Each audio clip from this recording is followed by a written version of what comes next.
any more delay.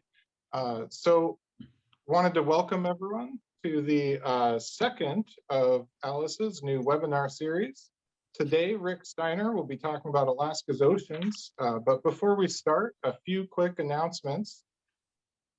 Our first webinar on permafrost with Tori Jorgensen is available to watch. It's hosted on YouTube from our website, akclimateaction.org. On June 8th, Zav Grabinski with the Alaska Fire Science Consortium will give a high-level overview of trends in Alaska wildfire related to the changing climate. Look for announcements on the AK Can Facebook group and Twitter. We'll take a summer break and resume the webinar series in the fall with more of Alaska's awesome climate change experts, including Alaska climate specialist at ACCAP, Rick Thoman, our own board of directors member, wildlife biologist John Morton, and others. We'll be sure to have more questions than time today, so we have set up a follow-up Zoom with Rick in 2 weeks on Tuesday, May 25th at 2 p.m. And you should see that registration link posted in the chat. Last but not least, please do help us cover the cost of this webinar series by donating at our website at akclimateaction.org. And just so everyone knows, for housekeeping, attendees will stay muted so that everyone has the opportunity to hear Rick's presentation. So if you do have any questions, please feel free to put them in chat. And without further ado, Rick, take it away. Thank you. I was going to introduce Rick. Oh, sorry, Seal, go Yeah. ahead. Introduction, my apologies. Yeah, no, thanks, Mike. I'm honored to introduce our webinar speaker today, Rick Steiner. Rick is a true warrior for our planet who has literally been in the trenches since the Exxon Valdez oil spill in 1989, or maybe before Rick. Always ahead of his time, Rick has long been on the cutting edge of the Alaska Permanent Fund Investment Campaign, ocean conservation, fisheries management, and more. He's the author of Oasis Earth, Planet in Peril, Our Last Best Chance to Save Our World, which is available for a modest price on Amazon. Rick is a marine conservation biologist based in Anchorage, formerly a marine conservation professor with the University of Alaska, covering the Arctic in Kotzebue, Prince William Sound, and the Northern Gulf of Alaska in Cordova. He fished commercially in Alaska for many years, crewed on NOAA ships, and now consults for the UN, governments, and NGOs around the world on conservation issues. We're lucky to call him a member of our advisory council. Welcome, Rick. Thank you very much. Hi, everybody. There's a lot of territory to cover here in this topic. And the first two editorial notes, for, the science is enormous around this issue, of course. Excuse me. There's probably hundreds, if not thousands, of different scientific papers that have relevance in the issue. And I've tried my best to synthesize the thread of many of them. Some are more certain about the projections than others. But when I'm uncertain, I'll certainly note that.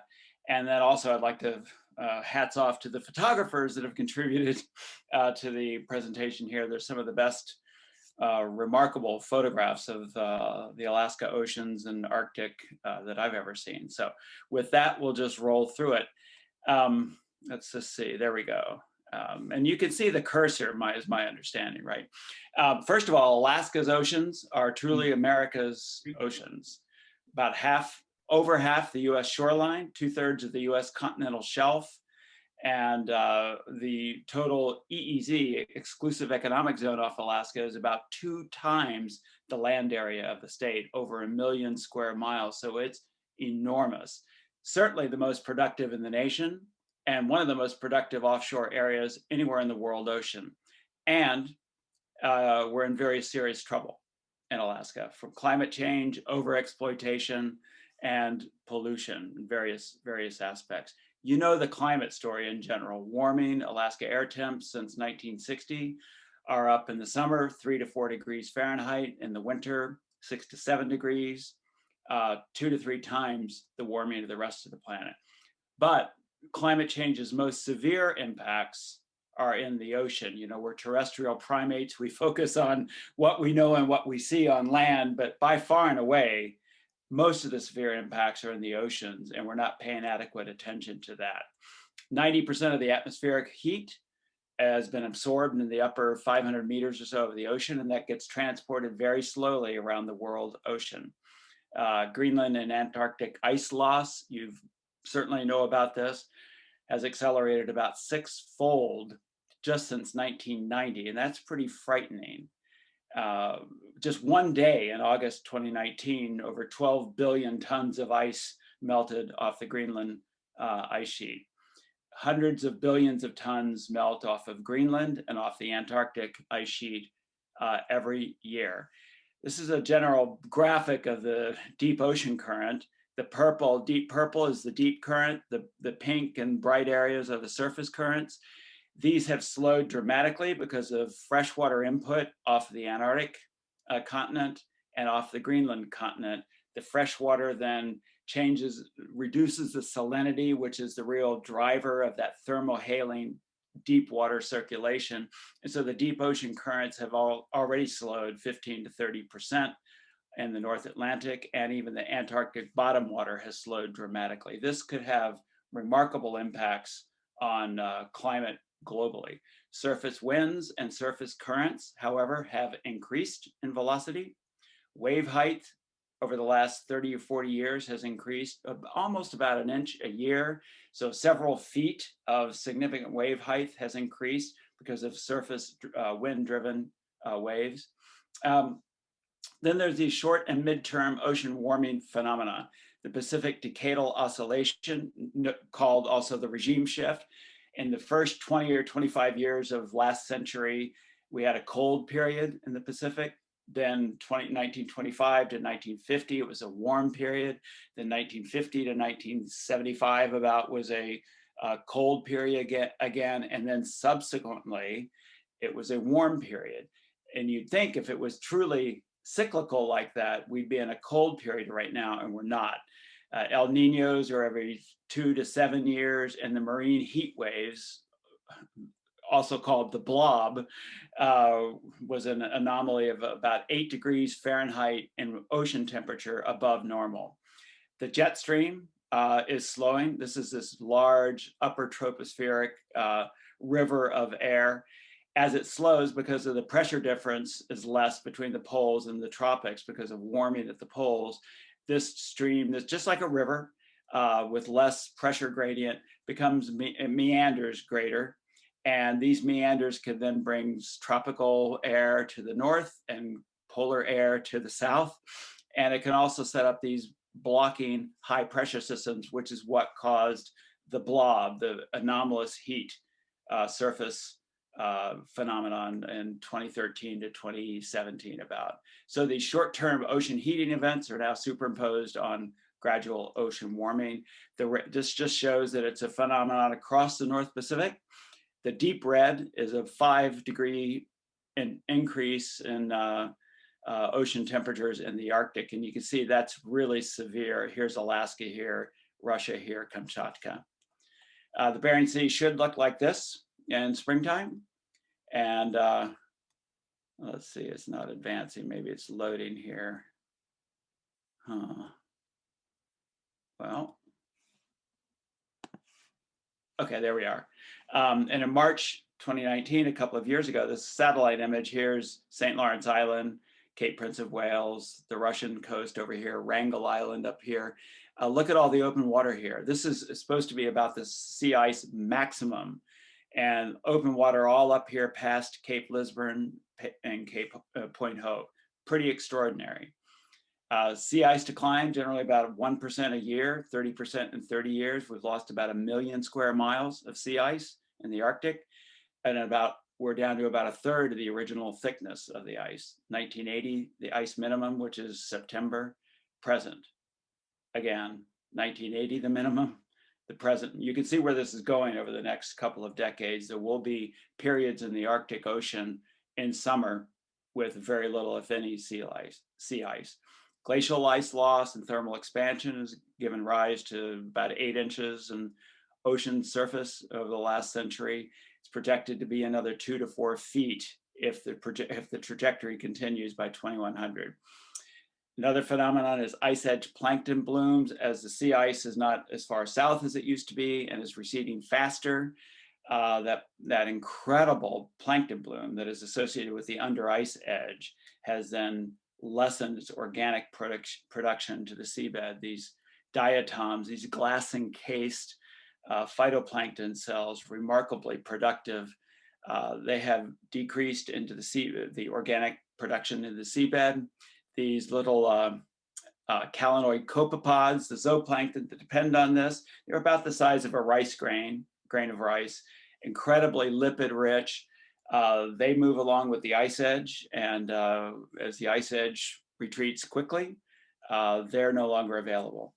But here, there is still a bloom. This is the Bering Sea from a satellite image, St. Matthews Island, Nunavak Island. This is a shelf edge phytoplankton bloom in 2014.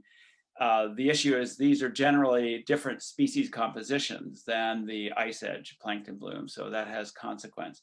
Chukchi Sea from a satellite image, this is over about a several thousand square mile area. And it's just a gorgeous photograph in one sense, and it's a plankton bloom with a lot of the fresh water from coastal Alaska mixed in with it. Van Gogh and Monet would be very proud of such an image. So ocean stratification, when the ocean surface gets warm, you get a strong thermocline developed, surface temperatures increase, upwelling of nutrients decrease, plankton productivity decreases, and productivity of the ecosystem generally decreases. And there's an interplay between ocean stability, stratification, and storms to break that up. They have to happen in just the right way. You've heard of ocean acidification. About 30% of the CO2 that we've emitted into the atmosphere has been absorbed into the oceans, about 22 million tons a day. And acidification has increased about 30%. If that continues, it'll be the greatest acidification of the oceans in tens of millions of years. Calcium carbonate shells are dissolving. It's become corrosive to these. This is a little pteropod of, about 2 rice grains in size. Lovely Limacina, it's a lovely little mollusk that floats around in the zooplankton community. Very important for pink salmon food and such.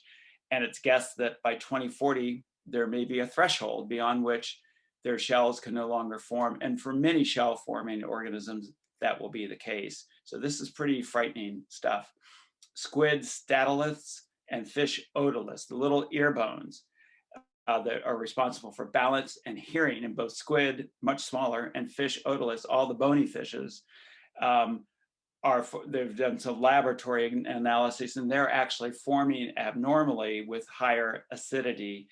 And the acidity, if it continues on in the oceans, will about double by the end of the century here. So that's pretty concerning. We've seen this play before. 252 million years ago, the Permian extinction was caused by a lot of volcanic activity from the Siberian trap volcanoes. 96% of the marine species went extinct. 70% of the terrestrial species, CO2 spiked and sulfur dioxide spiked. In the ocean, temperature spiked, acidity spiked, oxygen decreased by about 80%, and circulation almost shut down. That's more extreme than what we're doing right now, but we know the same sort of phenomenon are at play here. The present ocean warming has caused jellies, gelatinous zooplankton in the Bering Sea to increase tenfold, and invasive species. This is something called Didymnum vexillum, also nicknamed D-Vex. It is now establishing in Sitka. It came in not from climate change, but from aquaculture operations that came from Japan, and now it's invasive, and they cover the seabed. This is the kind of invasive invasion that we're going to have, though, from climate change over the next several decades. Harmful algal blooms, these beautiful phosphorescent waves that you see every now and then in Alaska's coastal oceans, generally mean bad things. They're either a dinoflagellate bloom or a diatom pseudonychia, which can cause domoic acid in many species of Alaska, marine mammals and seabirds, and it's toxic. Same with saxitoxin and the filter feeding organisms. For fish, pollock, one of often the largest fishery in the world, Bering Sea pollock, Alaska pollock. And they've done okay in the last warming period, but there's thresholds. It was very warm at the beginning of 2002 to 2006 or so, and the temperature went way up, and the pollock quota, the recruitment went way down, and so they had to cut the quota in half for 4 or 5 years. The projections are that by mid-century, 30 to 60% of the recruitment of Alaska pollock will have been cut. So pollock are not going to do well out of all this if the warming continues. Many of them might move to northwest to Russian waters. Arrowtooth flounder have increased about 8-fold in the Bering Sea. They're a voracious predator on pollock and halibut juveniles. If you've ever had your fingers caught in the mouth of an arrowtooth flounder, you'll know why they got that name for sure. Crab, this is when I first moved to Alaska, I was crab fishing. It was a big boat, big seas, big macho sort of thing, big money. But acidity and mortality of juvenile king crab and tanner crab is a real concern. And it's projected by some that the crab fishery will completely be done and over by the end of the century because of that. But also there was trawling take. This is called a red bag trawl loaded onto a Russian processing vessel. But this was a caught and trawled up by a domestic, a US catcher boat. All this, thousands of large female gravid king crab. And so not only is climate change wreaking havoc with the crab population, but trawling once upon a time killed a lot of crabs as well. Salmon have done actually pretty well since the mid 1970 regime shift. However, there's two big concerns. One is stream conditions and climate change. Temperatures will go up in many of the Cook Inlet streams over the last few years. Temperatures have exceeded the thermal maximum of spawning viability. Most of the streams have, and flow can change either to excessive flow or too little. If the streams dry up, there's not a lot of snowpack. The stream water temperatures and oxygenation changes, and then you can have these massive fall storms that just blast out the eggs out of the stream gravel. Then the ocean conditions are expected to decline as well, where out-migrating juvenile salmon may or may not hook up with a plankton bloom. If they miss it, they starve and die. If they hit it, they should be fine. But it's a critical period, that match and mismatch of the out-migrating salmon, smolt, and the zooplankton bloom. Ocean thermal habitat is projected to decline for most species somewhere between 30 and 80% by 2100. This is my old friend in Cordova, Mike Weber, a great guy with a nice big king salmon. And of course, if salmon decline, everything else that depends on them will have problems as well. In the Arctic Ocean, Arctic cod are the critical link in the trophic structure between zooplankton and everything else that depends on Arctic cod, including particularly ring seals. And Norwegian scientists are now predicting imminent recruitment collapse for Arctic cod due to climate and warming of the oceans. And the ocean twilight zone, which is what we call the mesopelagic zone between 200 meters depth and about 1,000 meters depth, the lanternfish, myctophids, have these photophores in here that shine bioluminescent light. They're spectacular little, they're only about 2 inches long, but they're perhaps one of the most numerous fish in the world ocean. Billions of tons of these exist in the mesopelagic zone, and they migrate up to surface waters near the evening to feed, and then back down at depth in the daytime to avoid predation. Warm surface water will restrict them. They have thermal tolerance. Their access to prey in surface waters then would be restricted, to zooplankton prey would be restricted, and they have oxygen stress, and that warmer waters have less oxygen dissolved in them. And so there's that phenomenon. fat-rich forage fish along the Bering Sea coast and Chukchi Sea coast have declined, capelin and smelt, and that's a pretty important deal for seabirds and marine mammals. Squid, you can find papers on each side that say that they're going to either increase or decrease. I happen to think they're going to decrease, not just from the statolith, abnormal statolith development issue, but also from an ocean food chain issue. And that's a big deal for a number of the species like fur seals and sperm whales that depend on them. There's an actual photo, not photobombed here. This is the Humboldt squid.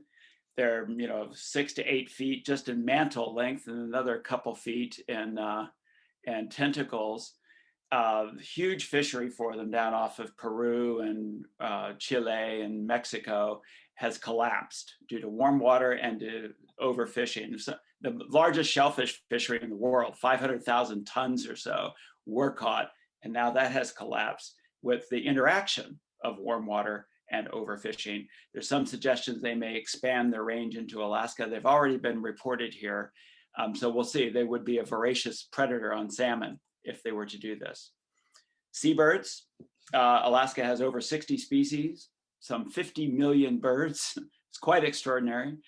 Some 1,600 nesting colonies. This is Unimak Pass in the off the Alaska Peninsula in the spring with shearwaters, thousands of sooty shearwaters and a humpback whale, and it's quite the place. And these rookeries and Bering Sea islands with auklets are spectacular as well, with tens of thousands of these auklets swirling around. It's one of the extraordinary wildlife events anywhere in Alaska, and they're just difficult to get to see, but they're quite something. What's critical for seabirds is the upper 50 meters of ocean for feeding both plankton and or juvenile fish. The blob, which is the extreme marine heat event from 2014 to 2016, these are what the dead birds mirrors that were found on the beaches. This is tens of thousands found in the Prince William Sound, North Gulf Coast, thousands found in these areas.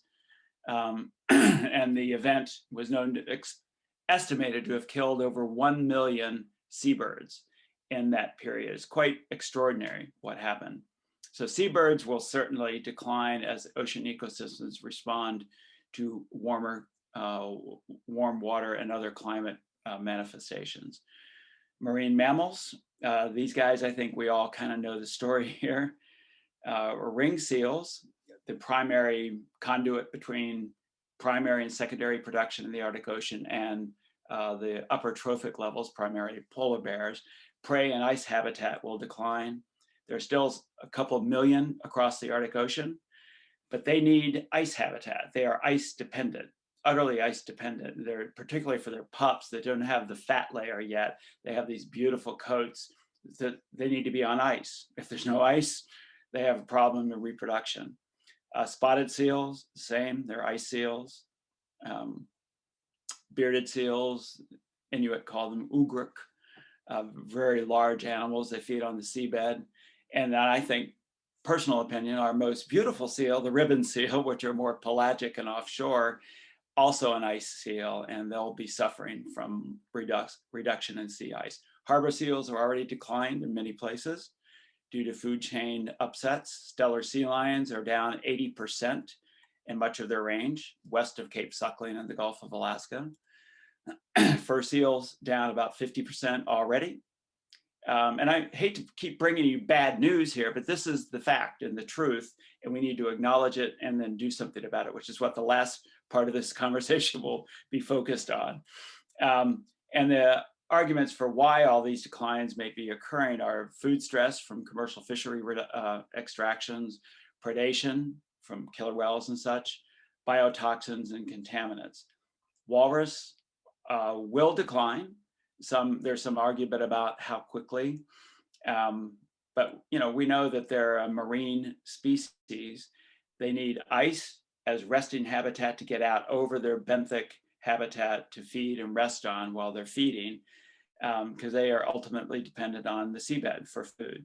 And so our bearded seals, ugruk and walrus and gray whales are all dependent on this seabed ecosystem, the Northern Bering Sea and Chukchi Sea, which has been in decline, mainly the amphipod population needed for gray whales.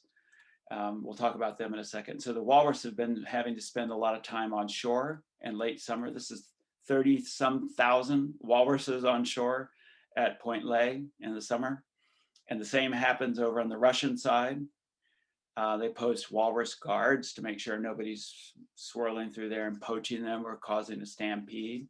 The people at Point Lay do a fantastic job with that as well, by the way. In the Aleutians, sea otters have declined by 95%, both from orca predation and persistent organic pollutants. There's some possibility that there's climate nexus to that as well. But with that decline, kelp forests have declined precipitously because there's no otters to eat the urchins, so the urchins just denude the seabed of young kelp fronds. And so the whole ecosystem has shifted quite dramatically. One scientist said, no one has ever seen a decline of this magnitude in such a short period of time over such a large geographic area. The Aleutians are in catastrophic decline, and we're just sort of sitting back watching it. Polar bears, you all kind of know the story there, I think, particularly with the Beaufort Sea population. They're good swimmers, but they're not infallible. There was one and a cub that tried to swim 400 miles from the ice edge in the summer to shore. The mother made it, the cub did not. The mother lost about 24%, 25% of her body weight, but they are drowning. In the Beaufort Sea, the population is down about 50%, and they're utterly reliant on these. This is a whale carcass that the folks at Kotzebue bring ashore in the fall.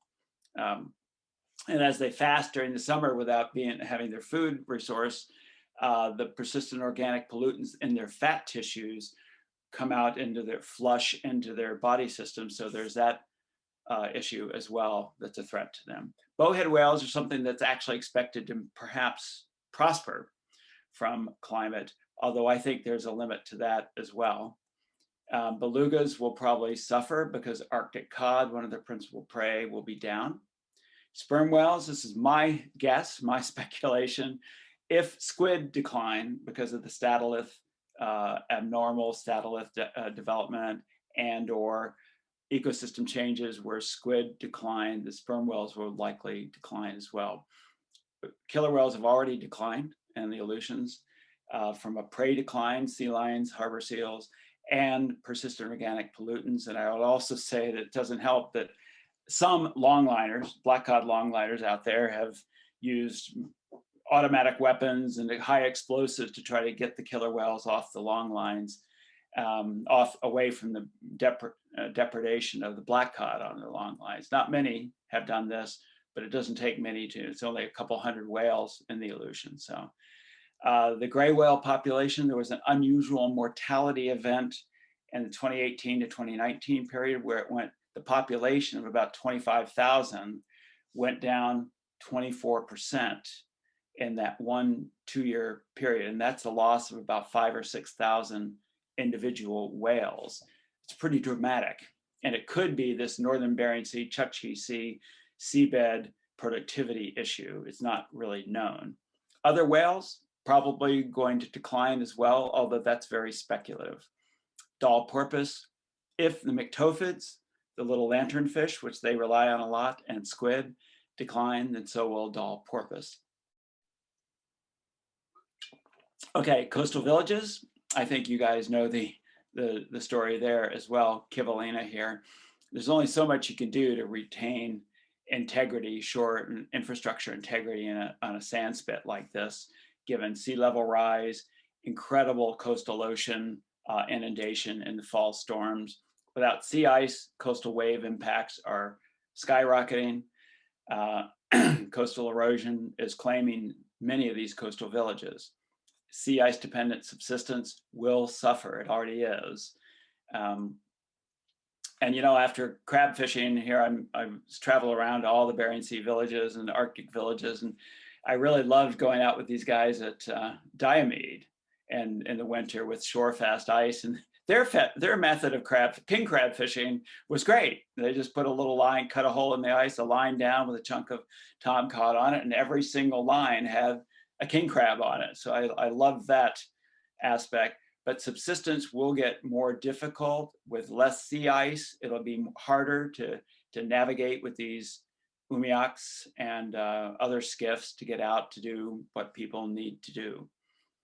So the prospects for coastal villages, I think, are pretty grim. There are some things we can do. We'll talk about that here shortly. Oops, I better move quickly. So what can we do? This is just, by the way, a list of what we expect to decline, the increases we expect here. It's too busy of a slide to understand, really, but it's a lot. So what can we do? Change what we can, accept what we can't, and know the difference. Globally, obviously, reduce carbon emissions. The second component is in Alaska's oceans, reduce other human impacts to marine ecosystems. Globally, cut emissions 50% by 2030. I'm proud of the Biden administration for setting that goal. We need to get to net zero by 2050 and keep warming under 2 degrees C. There's no way we'll keep it under 1.5 at this point. If we do that, CO2 concentration in the atmosphere would peak around 2050, and the temperature, which there's a lag time, would continue to increase until the end of the century and then begin to cool off around 2100. That's the goal, if we can get there. To do that, we need to keep a lot of this stuff in the ground. We know that. The Paris Agreement was inadequate from that standpoint. We need to double down on those commitments.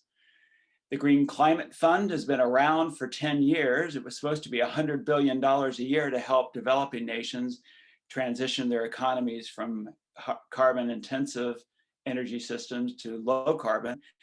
And to date, it's only gotten about $5 to $8 billion in commitments. So people haven't funded it. I've proposed that the G20 dedicate $2 trillion a year into domestic environmental spending and $2 trillion in international spending. So for Alaska's oceans, climate resilience is reducing other human impacts as much as possible. That includes prohibiting oil and gas, restricting fisheries in ecologically critical areas, reducing shipping risks, marine debris, military and security risks, contaminants, and one management tool is to establish marine national monuments to do that. Prohibit offshore oil and gas, leave it in the ground and the seabed. Interestingly, the Alaska delegation sent the Trump administration a letter in 2018 saying they wanted all Alaska offshore planning areas pulled off the lease schedule, except for the Chukchi, the Beaufort, and Lower Cook Inlet. So they're at least getting part of the message here. Offshore oil and gas has habitat disturbance impacts, even if nothing goes wrong. Loud seismic air guns, creating a lot of underwater noise, inevitable oil spills.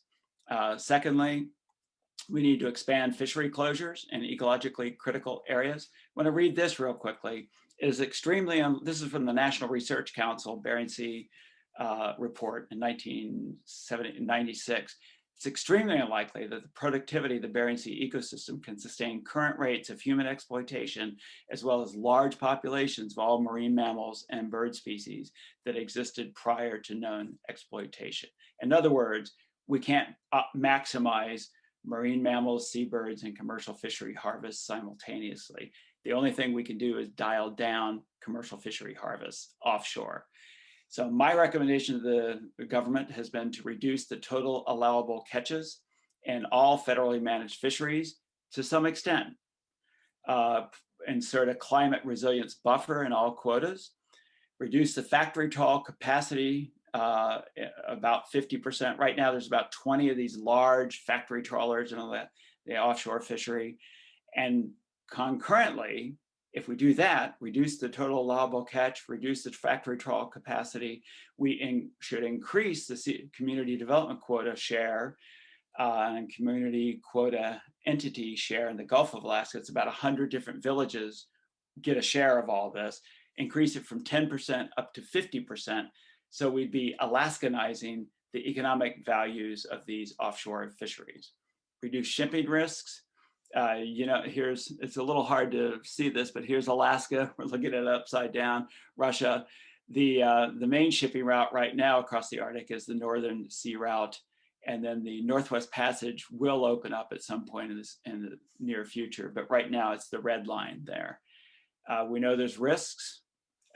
We need the International Maritime Organization, and these are things we can do that will help our ecosystems be more resilient in the face of climate change. Ban heavy fuel oil, provide continuous tracking of these ships, establishing rigorous routing areas and areas to be avoided, station rescue tugs at critical passages, incorporate noise reduction technologies and speed limits to reduce marine mammal strikes. We need substantial ocean rescue tugs like the IVIC, both in Bering Strait and in the Aleutians during the shipping season. We can reduce military and security risks across the Arctic Ocean. I love this slide here. It's like these bears think they found the biggest seal they need to get through the winter. But I think we need to demilitarize the Arctic Ocean, and that is not out of the realm of possibilities. Reducing marine debris should be a goal throughout Alaska's oceans to give more resilience. We started years ago. I worked in the northwestern Hawaiian Islands, the Pacific remote atolls, and we started finding these young albatross with all this plastic debris in their dead carcass, cigarette lighters, these tubes that are used in Japanese oyster farms and things like that. And the amount of marine debris is 8 to 10 million tons a year that are going into the oceans. We know some of the impacts for entanglement are pretty dramatic, but as dramatic are these microplastics, these small plastics. A lot of it comes from tire abrasion on roads, from laundry, just residential laundry, the filaments that come off that you see in your dryer lint, the stuff that goes through, and the microfibers that go through into the sewage systems and wastewater systems goes right out in the ocean. Often passes filters and wastewater systems right in the oceans. They're persistent and they're causing problems. These colored areas here are plastics, microplastics in zooplankton. This is an arrowworm. These are copepods. And so this is becoming a real problem. One estimate had the plastic debris at 6 times the weight of zooplankton in the North Pacific right now. These myctophids, these little lanternfish that come up to the surface at night to feed, are consuming plastic debris, which causes stomach blockage and toxic chemicals, and they're bringing this stuff back down to depth during the daytime. Next, reduce contaminants.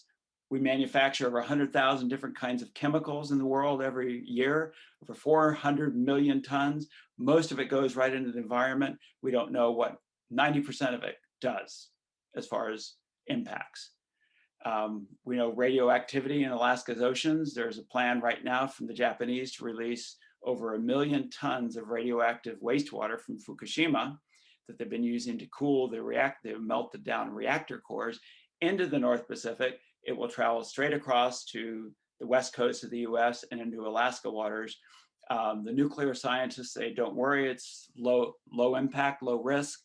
Us biologists say, well, why do it? There's alternatives, and don't have time to talk about those now.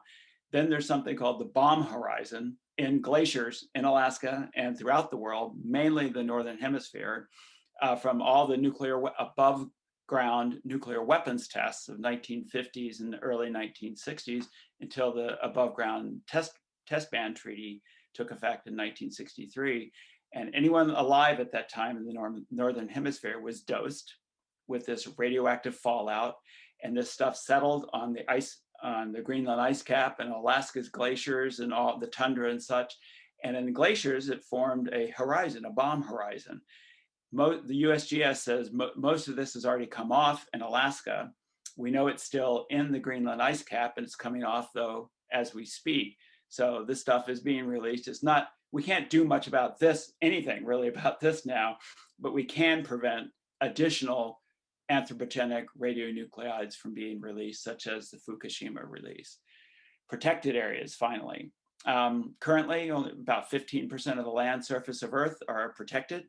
17% of oceans within the 200-mile limits of nations are in protected status, and about 4% of the open ocean. That needs to change. The goal should be, we feel, half Earth, and that's something coined by E.O. Wilson and his team, that we need to protect half the oceans, and not just open ocean blue water systems, but in here along continental shelves where most of the action and most of the biological productivity is. That's been the big missing hole in our ocean protection so far. In the Pacific right now in US EEZ, we've got about 60% strongly protected. Those are the George Bush and Obama expansions in the marine monuments in the Pacific, and Alaska, 0. The Central Arctic Ocean, there is a fisheries moratorium in place. It's the blue area right here. We don't need to go into that. I'm recommending, many of us are, an international Arctic marine sanctuary by UN treaty, everything outside of 12 miles from shore, that would prohibit commercial fishing, fossil fuel development, seabed mining, and military activities, make it a demilitarized zone. Just like the Antarctic, make it a peaceful, non-commercial, scientific, common heritage of all. There are fishery closures that have been established by the North Pacific Fishery Management Council in Alaska. The no commercial fisheries here, the no trawl closures here, the no trawl closure in Southeast, some of these areas out here. The problem is they're insufficient from an ecological standpoint, and they're administrative, so they could be done away with just like that by the Ted Cruz and Marjorie Taylor Greene administration, heaven forbid. The US Arctic Commercial Fishing Moratorium was established in 2009. These other habitat closures, the green area here in the Aleutians is where trawling is still permitted. I think much of that needs to be closed. The North Pacific Fishery Management Council, a lot of good people, bright scientists, well-intended, but it's the wrong, from my standpoint, it's the wrong organization to manage Alaska's marine ecosystems. They have a different paradigm, fishery production and allocation, not marine ecosystem resilience and sustainability. That needs to change.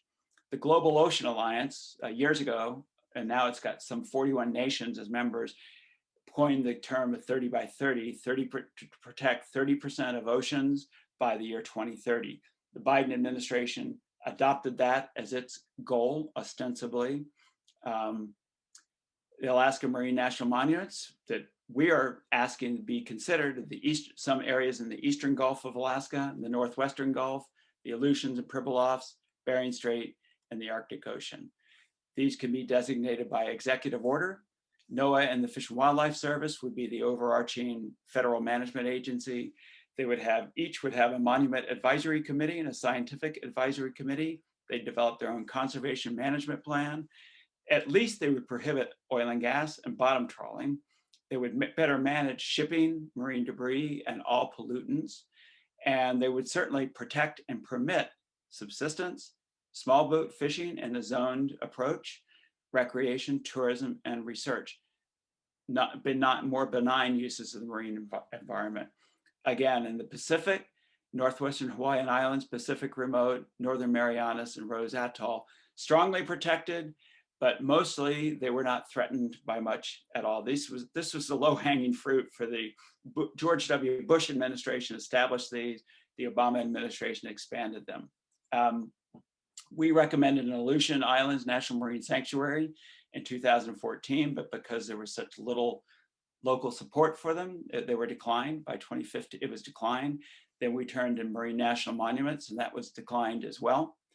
Out of that, there was the Northern Bering Sea Climate Resilience Area established by, at the end of the Obama administration. This is an oil and gas withdrawal, and it just basically codified the trawl closure here and established some shipping closures, some shipping restrictions, shipping measures to improve shipping safety. That was good, but it was immediately rescinded by the Trump administration, so it had no durability. And then it was reestablished just now by Obama. But in my view, this needs to be made a marine monument, and then it's going to have durability and cannot be undone by the next administration. One of the areas we recommended in our sanctuary nomination was included the Pribilofs, the folks in St. George have also nominated their area out to 30 miles around the island be designated a sanctuary, and that's fantastic. So finally, reflections from 2050. Alaska's oceans are America's oceans. They're in very serious trouble from a number of stressors. And the question is, will we meet the moment? This is kind of our part of the planet to take care of up here. Here's Anchorage, Fairbanks, Prudhoe Bay, oil flares, Japan, Western Europe, the lower 48, but this is kind of our hood. And we have a responsibility to take better care of it. We have a responsibility of the coastal peoples to do everything possible to give them a chance to make it through the rest of this century's climate chaos, and to the many species that we are causing this stress to. So I hope we can rise to the occasion, meet the moment. And that's about all I've got. I think I went a little bit longer than we should have, but I hope this is our chance. We need to get to work and do what we can here. So I think that's all I've got. Thanks. Thank you so much for all of that extremely important information, Rick. I didn't see too many questions. I think we do have the May 25th date at 2 p.m. for a bit more of a Q&A session. Seal, did you have any closing comments? I think you're muted, Seal. Oh, you might be muted there. Yeah. Hello, here I am. Can you hear me now? Yes. Well, I just wanted to reiterate that the link for the follow-up session is in the chat. If anybody is interested, you can register there or grab the chat and do it later. There's a lot there, Rick. I know I have a lot of thoughts and questions in my mind that I can hold until 2 weeks from now. Okay. A couple thoughts. I know we were talking about, possibility of some sort of a campaign with all of the public hearings coming around the 3030 initiative, and maybe there's something there that people could get involved with. Any thoughts you have on that? Yeah, thanks for bringing that up. The 30 by 30 initiative, which is in the January 27th executive order by the Biden administration, they just issued a report, the first report after, last week. And it basically defers to voluntary local efforts at conservation. And that is a critical component at conservation, no question about it. But that alone is insufficient, in my view. We need top-down federal establishment of these marine national monuments, or we're just simply not going to get there. We're not going to reach the actual goal of conserving marine biodiversity and habitats. So we absolutely need both. We need volunteer local efforts supported by the federal government, and we need strong federal action to protect these large, precious national interest ecosystems. And a point on that is they're going to be holding, I suspect, hearings. They're going to have a comment period throughout the summer, is my guess, on what people want with 30 by 30, what kind of marine areas we want protected, and what kind of protections and things like that. So I encourage everybody to sort of pay attention to that and weigh into that as possible. And again, my thrust will be establishment of large-scale marine ecosystems and these marine national monuments that are permanently protected with these advisory committees and scientific advisory committees, tribally led, so that we can get some robust, and take those areas out of the hands of the North Pacific Fishery Management Council and make them truly a conservation orientation. So. We do have one question up above. Somebody asked, what policy does Rick support for reducing emissions from fossil fuels? Well, the many of them. Look at drawdowns, Paul Hawkins drawdown. And it's multiple policies, but certainly energy efficiency, reducing the subsidies that you and I and the federal government are currently providing to the fossil fuel industry, supporting this instead of subsidizing what's killing us, why don't we subsidize what's going to save us? And that's low carbon energy, low and no carbon energy development. And electrifying our transportation network, we can do this. We know how to do it. So, you know, reducing the federal government's policies, their methodologies are basically to tax and spend and regulate and enforce. So the federal government has to use all four of those policy tools in getting us to to net zero by 2050. We have to tax fossil fuels more heavily, and that's a carbon tax. We have to use that tax revenue and subsidy reallocation to support low carbon energy development and electrifying the transportation network, et cetera. They have to regulate carbon emissions and enforce those regulations. With those four policy tools, they can get there. We can get there. And we know, and I'm delighted with the Biden administration's initial focus on this. It's encouraging and exciting, and we need to jump in and help with that.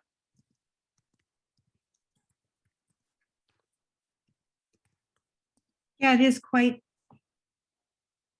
unusual to have positive things to get behind. It is, yeah, it's great, and it's time. Mm-hmm. Well, I look forward to the session in 2 weeks. We can talk more about positive actions that can be taken and get more of these great questions in. There's a few comments from folks asking about whether the slides can be shared. I know, Seal, that we recorded the presentation, and so I think that should be posted on the website in the coming days, similar to the first presentation that's already up there. Yeah, that it should be right up. It won't take long at all. And then just another reminder, we do have our last webinar of the season is on June 8th.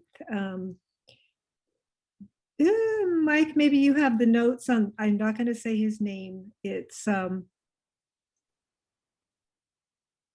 the Center for Wildfire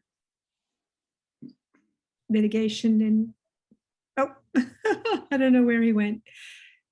Anyway, look around. We'll be posting that around our Facebook group, the AK Climate Action Network on Facebook, and around all the different groups that we've been on, and Twitter as well. So hope to see everybody in 2 weeks for Rick's follow-up, and then on June 8th. So. And Seal, that was Zav Grabinski speaking on June 8th. Ah, great. On wildfires. Yeah, and by then we likely will be well into the wildfire season. So we expect, we don't know what to expect this year, but we'll hopefully not a big wildfire season. Okay, well. Any other questions or comments?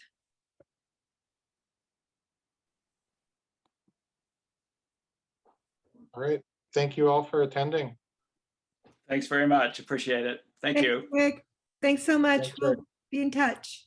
All right. Thank you. Okay. Thank you. Thank you.